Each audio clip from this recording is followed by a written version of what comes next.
En fait, ne pas évaluer correctement la trésorerie nécessaire à l'exploitation. Donc ça, c'est vraiment la chose impérative à faire correctement, puisque si ce n'est pas fait au démarrage, vous n'avez pas les capitaux de démarrage nécessaires, et c'est là où les difficultés commencent.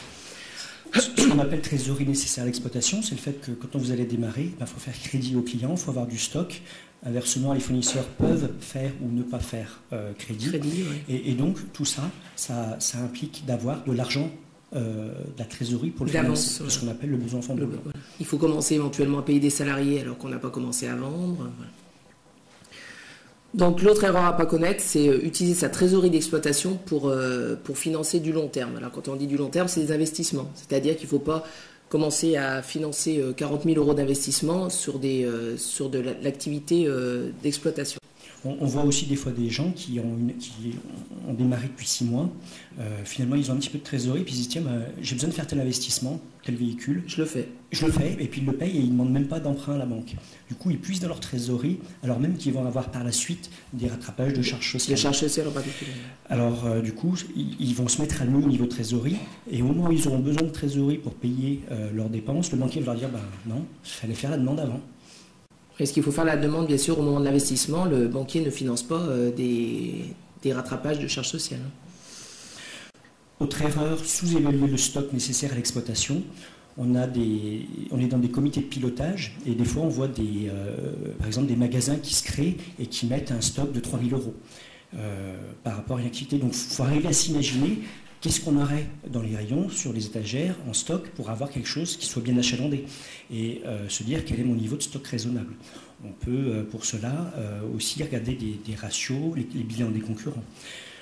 Moi, j'ai vu des cas de gens qui étaient mal partis parce qu'ils n'avaient pas du tout anticipé leur stock et puis finalement ils achetaient parce qu'ils disaient finalement le client arrive, il me demande le pantalon de telle taille, alors je l'ai acheté et puis j'ai pris aussi la taille du dessus, puis la taille du dessus, puis l'autre coloris.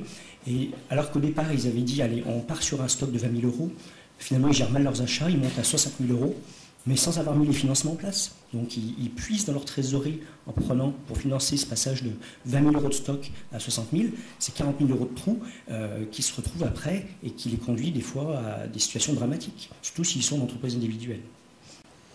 Donc après, l'erreur à ne pas commettre, c'est ne pas prévoir le financement de la TVA sur les investissements, c'est ce que Sébastien disait tout à l'heure, c'est que vous investissez 100 000 euros, la banque va vous prêter en général les 80 000 euros hors taxe, et il faut penser aux 20 000 euros de TVA qu'il faut financer en attendant le remboursement de l'administration fiscale. Qui met 2-3 mois, voire plus, ouais. pour rembourser. Donc ça, il faut bien le prévoir. Faire le plan. Ne pas avoir de marge de sécurité pour faire face à un impayé. Donc ça, on voit des fois des gens dans le bâtiment, ils font un chantier à 20 000 euros, et puis finalement le client ne paye pas. Alors qu'eux, ils ont eux-mêmes acheté de la matière, payé leurs salariés, fait appel à des sous-traitants. Donc ça peut mettre à mal aussi une entreprise. Et si elle n'a pas une certaine marge de sécurité, elle ne pourra pas l'assumer. Oui, ne pas confondre aussi trésorerie et résultat. Souvent, c'est une erreur qui est faite, c'est-à-dire qu'on fait un compte de résultat prévisionnel, on voit que ça dégage un petit peu de bénéfices, et on dit, c'est bon, j'aurai de la trésorerie. Sauf que, comme on l'a dit tout à l'heure, il y a le stock à financer, il y a les créances clients, les clients ne payent pas tout de suite. Donc en fait, la trésorerie et le résultat, c'est quelque chose de différent. Ne pas connaître les chiffres clés de son exploitation, c'est partir, ce qu'on a mis un petit peu au-dessus, partir en aveugle, c'est-à-dire que si on ne connaît pas la marge qu'on est censé faire, son point mort, c'est-à-dire chiffre d'affaires minimum à réaliser pour couvrir les charges, on ne peut pas piloter correctement l'activité et donc pas prévoir correctement sa trésorerie.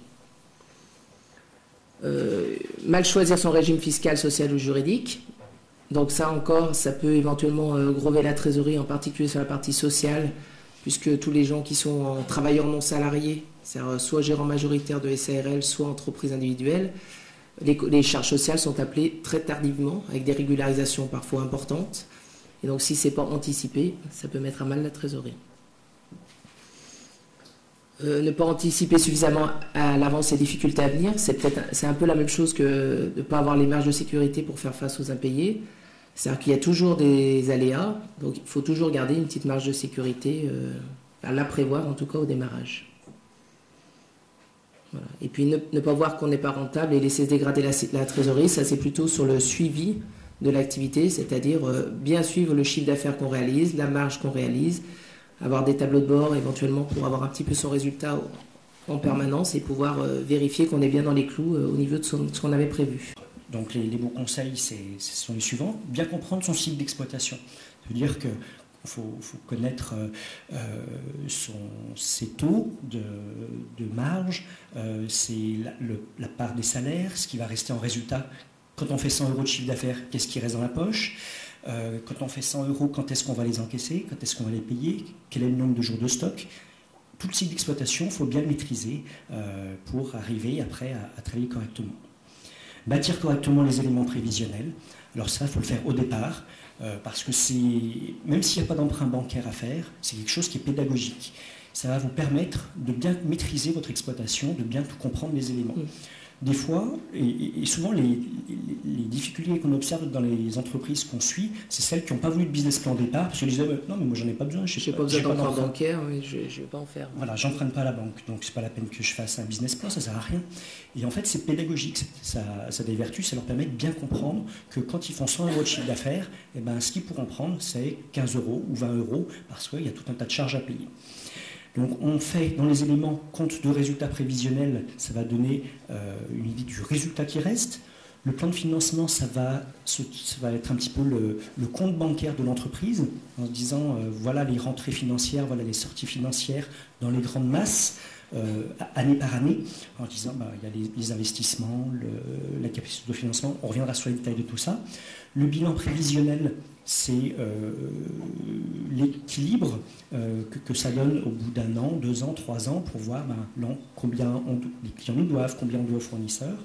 Et le plan de trésorerie prévisionnelle, ça c'est le compte bancaire, un peu au mois le mois, qui permet de voir si on est à découvert ou pas, et s'il faut mettre en place des solutions. En particulier sur des entreprises qui ont des cycles saisonniers, par exemple, pour voir s'il n'y a pas des mois ou des périodes où vraiment on est en difficulté de trésorerie importante, même si en fin d'exercice, c'est rattrapé. Mettre les financements appropriés à chaque besoin. On peut avoir des besoins différents. Sur un investissement à long terme, il y a des financements. Sur des problématiques d'encours client importants, il y a des solutions. Sur du stock et financier, il y a d'autres solutions.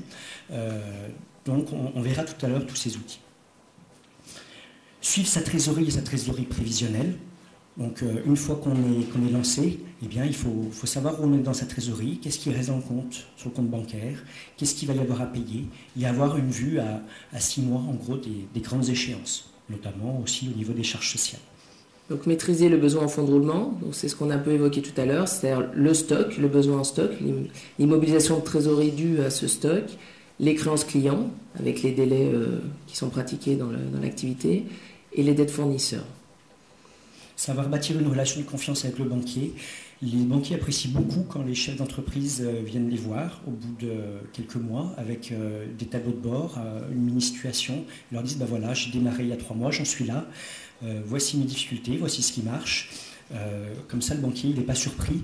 Et quand on l'a averti à l'avance que, par exemple, il y aurait des difficultés, qu'il y aurait des tensions sur la trésorerie dans 2 ou 3 mois que ça risque parce qu'il y a telle ou telle raison, le banquier est beaucoup plus conciliant.